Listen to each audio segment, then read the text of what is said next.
Hello and welcome to my Master Lab. Today I will be talking you through downloading VirtualBox and installing the Linux system Ubuntu on this virtual machine. Let's start with why is VirtualBox useful to use? VirtualBox provides system virtualization. This is useful for trying out new operating systems, testing out new software, and all the while you can do this, it protects the host system. You are basically setting up a virtual machine inside your existing system. And with this, you can add a layer of security for any new technical things you want to try. And at the same time, you can use this virtual machine while you use your current system. So, what is Ubuntu and what are the advantages of using it? Well, Ubuntu is a Linux operating system. Linux operating systems are open source, they are free, and they are not used by many people, but they have some extreme capabilities. Ubuntu is the most used and user-friendly Linux system out there. It has incredibly high security features built into it from the ground up, and as it's free, it has many free software alternatives to paid software. An example of this is instead of Adobe Photoshop, there's a program called GIMP, which has all the similar characteristics, but is free. Let's go to Google and type in VirtualBox. We can see it's the first link listed. Now we should make sure whenever we download something to double check the URL to make sure we're on the legitimate website. If we go to downloads, here we can see the different hosts you can download this onto. I am on a Mac, so I will click OS X host. Now we can see this is the download link. This is version 5.1.14. This might be different for you if you're watching this in the future, and they might have updated it. But for me, this is my version. So I will save this, and we can see this is download now. So I've just installed VirtualBox, and you can see it here on my desktop. Depending where you have downloaded it to, yours might not be in the desktop, it might be in a downloads folder. So if I double click this, we can now see that VirtualBox is opening. Just wait for this bar to finish. It shouldn't take more than a few seconds.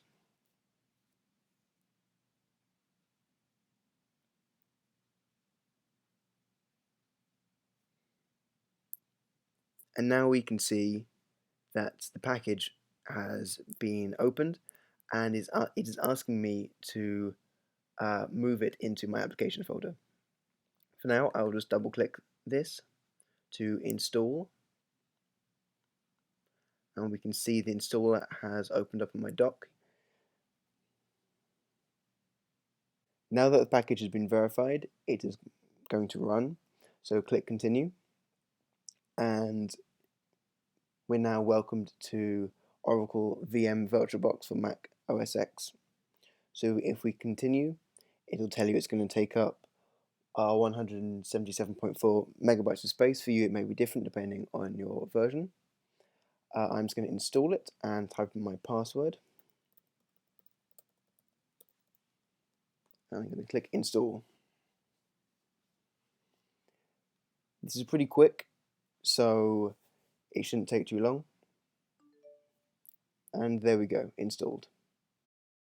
Now we have installed VirtualBox. Let's open our Finder, go to Applications, and if we scroll all the way down to V, we will see VirtualBox.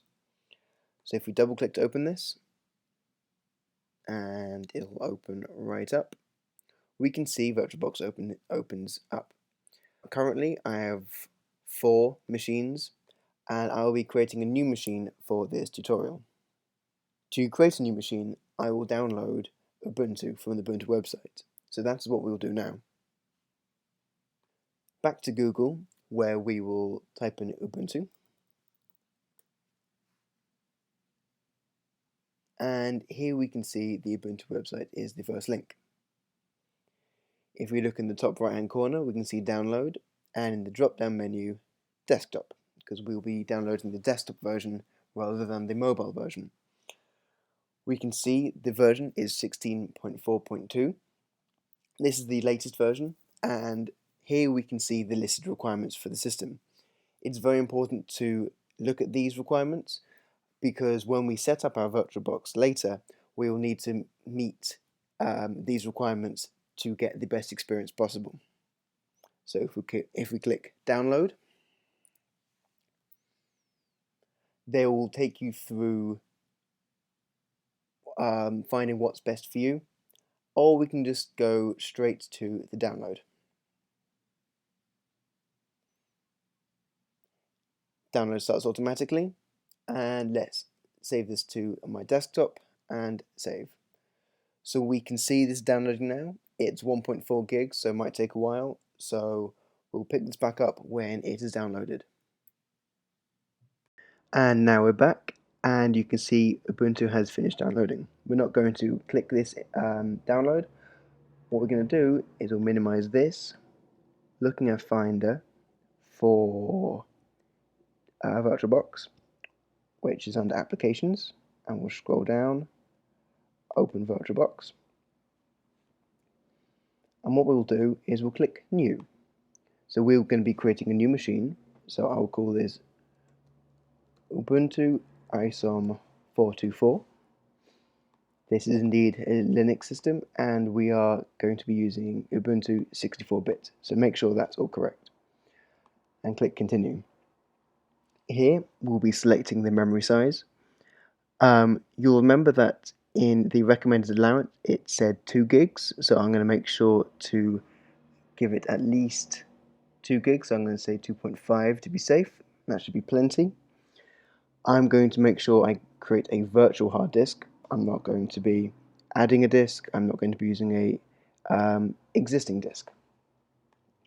So we'll create this and make sure you click virtual disk image. Now we can choose here dynamically allocated or fixed size for the storage on your hard disk. It's much better to choose dynamically allocated because even if you give your machine 10 gigs of memory, it won't use all 10 gigs if it's not necessary. That will just be the maximum set. If you choose fixed size, for example, and you give the virtual machine 10 gigs, you immediately lose 10 gig on the host machine. So continue, and we can see the file location and size. We're going to give this 8 gigs, that should be plenty. Create. And there we go. We can see the basic information in this screen here, and I'll go into that further in a minute. But for now, let's try and install Ubuntu. So we'll double click on this, and as we haven't set the file to be downloaded,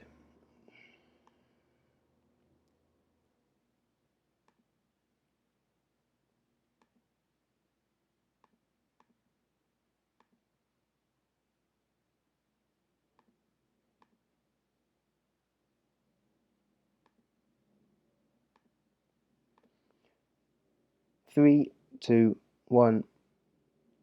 So we're going to click New. Oh fuck! I lost all the stuff I just did.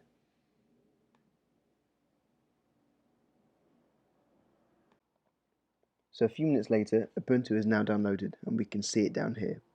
We won't be clicking this, but instead, let's minimize Chrome, open Finder, go to our applications, scroll down to VirtualBox, double click, and open it.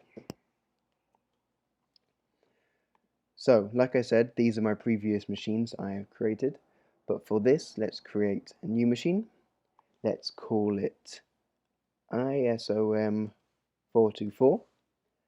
Let's choose a type, and that's Linux. And yes, we're using Ubuntu 64-bit. So let's click Continue. Let's give this at least 2.5 gigs to be generous. If we remember, on the minimum requirements screen on the Ubuntu website, we were told to give at least 2 gigs. Let's continue. We're going to create a virtual hard disk. Yes. And we're going to create a virtual disk image. That's the file type. On this screen, we are going to choose dynamically allocated instead of fixed size. What dynamically allocated means is that if you give your virtual machine 10 gigs, your computer that's hosting the virtual machine won't automatically lose 10 gigs. Instead, 10 gigs will be reserved and the virtual machine will use up to 10 gigs. If you choose fixed size, what will happen is if you choose 10 gigs, you will immediately lose 10 gigs of storage space on your host machine, and we don't want that. So with dynamically allocated chosen, let's click continue. Here's our machine name, isom424, and let's give the machine 14 gigs. Let's create this now. And there we go. The machine is made and it doesn't have any files in it, it's just an empty computer at this point. On this screen we can see all the information, the general information, system, display, storage, audio, network, USB, and the shared folders. We will go into these settings later, but for now, let's try and install Ubuntu. If we double click, as I haven't listed any files to be installed, this menu pops up. If we click this little folder to browse, we'll find the file I downloaded earlier. For me, it's on my desktop. For you, it could be in your downloads. Choose open and click start. Now, Ubuntu will start to install and we will see a few things happening. The screen size will change a few times due to the resolution changing. We'll also have these small bubbles popping up. Another bubble just popped up now. And this is to tell you that your keyboard and mouse pointer will immediately be put input into the virtual machine, which is very helpful. We can just close out of those, and I'm going to make this screen bigger. Oh, there we go.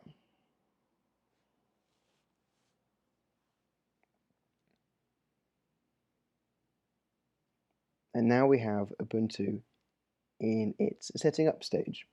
And this is just like if you were to install an operating system on anything. This is what it will be like. We're going to install Ubuntu.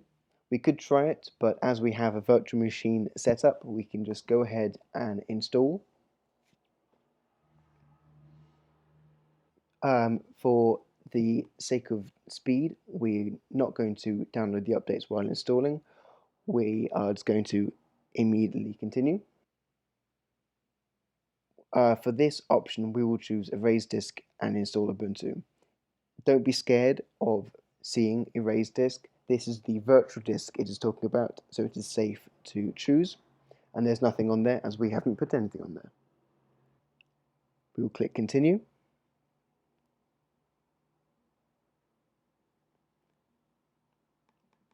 We are currently in Boston. Let's type that in, Boston, Massachusetts, and continue. Yes, English is our language. For this screen, I have chosen my name for Adam. I'm going to name my computer isom424. My username will be Adam as well. And let's choose a password. I'm going to use password, which I would not recommend as that is a very weak password. And I'm going to log in automatically and click continue. And now Ubuntu will finish up the final few steps, and after this is finished, I'll join you again.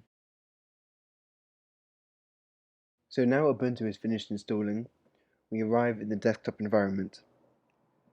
Immediately we can see we have a dock, which is similar to Mac, except in the default for Mac it's on the bottom, and here it's on the left, much like my own Mac dock.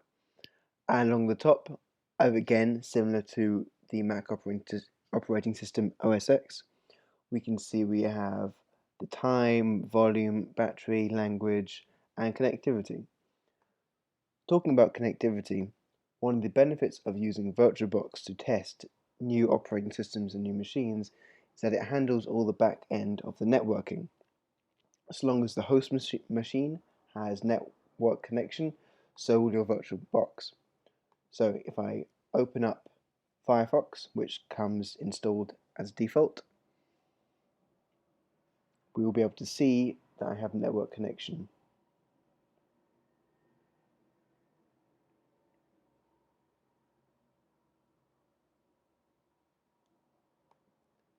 Let's just type in Suffolk.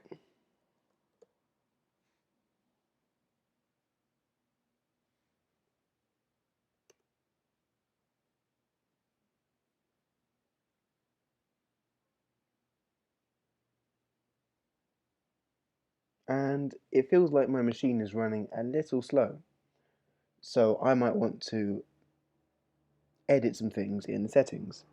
I could add another processor, increase the CPU, or increase the RAM. And I may well do that because Suffolk is taking quite a long time to load. While this loads, we can see in the left-hand dock we have the equivalent of Word, Excel, and PowerPoint, as well as this top feature is an easy way to search your computer. One of the many things you need to use when using a Linux system is the terminal. And so if we just type terminal in, we can see it pops up immediately. If we just X out of that for now, we can also see that there is an application store for Ubuntu. So let's check this out. One of the great things about Ubuntu is the many free open source software that's on the market. And all of these can be installed through the Ubuntu software store, which will handle downloading the packages and installing, or the more traditional use of Linux is using the terminal to install. And if you're using the terminal to install on Ubuntu, normally what you would use is the command apt-get. Now, Suffolk is taking such a long time to load, I think I'll not try and load that and go straight into editing the settings. So let's close Firefox, and if you click X on the virtual machine, you get this window, and you can save the machine state, power down the machine, or send the shutdown signal. For example, if we were to save the machine state, whatever I have open, whether it be Firefox, a Word document, Excel or PowerPoint, by saving the state, it freezes the machine in time for you to come back at a later date. The problem with what we want to do now is you cannot edit the settings and change the memory sizes if the machine state is saved and frozen. It needs to be completely powered off. So what we will do is we're going to send the shutdown signal, say OK, this window will pop up, and we're going to click shutdown. When the machine shuts down, it closes the window, and we're back to the overview of the VirtualBox Manager. So we saw the ISOM 44 machine was kind of slow, so let's go into the settings. We can see the basic settings, there is advanced settings, description, and you can enable encryption. Right now, all of these settings from system to user interface are all in the default settings. If we look at system, we can see we set about 2.5 gigs of memory for the RAM. This could be upped a little bit because I have 8 gigs on my host machine, so I can spare some extra RAM to speed up my Ubuntu system. For processor power, right now it's using 1 machine. You can see I have 4 machines, so I'm going to increase that to 2. And for acceleration, we'll leave that as it is. For display, there's only 16 megabytes of graphics memory allocated, and I want to increase that by quite a lot because I was getting some frame stuttering there. So I'm going to increase that, and I'm not going to touch remote display or video capture because I will not be using that. The storage is all set up. We can see the ISOM44 VDI file, which is the virtual machine file. We can see how audio works, and we can also see the network connections. One of the many good things about VirtualBox is you can connect your different machines to bridged networks so they can all communicate with each other. And if you wanted to do that, you can open a new adapter, enable it, and attach either a internal network or a bridged adapter. You can then set this up to whatever configuration you may need, and then if you have the right settings in another machine, you could have an internal network inside your host machine. But for now, I'll leave that off. We can look at the ports, shared folders, and the user interface. Shared folders are very useful. We can add a shared folder, and this will mean that folders from my host machine can now be accessible in the Ubuntu machine. So if I want to make my public folder shared, I can choose that. I can click OK. And now if I were to boot up my virtual machine, I would be able to find all the files listed in this public folder. This is great because it means that I don't need to have a cloud service to share files or a USB. I can just have the connection straight through the computer.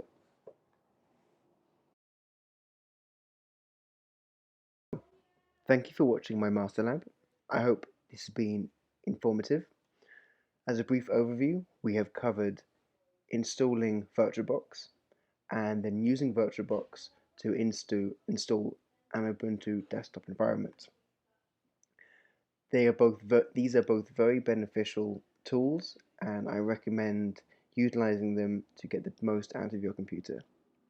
Thank you very much.